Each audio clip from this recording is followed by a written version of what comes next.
The endangered Iberian lynx, a fight for survival.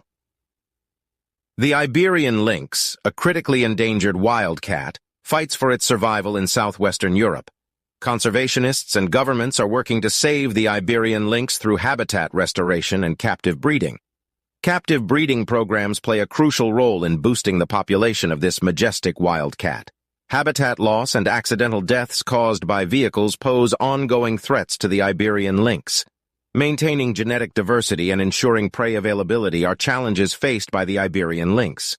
The Iberian lynx is protected by law in Spain and Portugal, with international support for its recovery. The Iberian lynx is a flagship species, highlighting the need for habitat protection and restoration.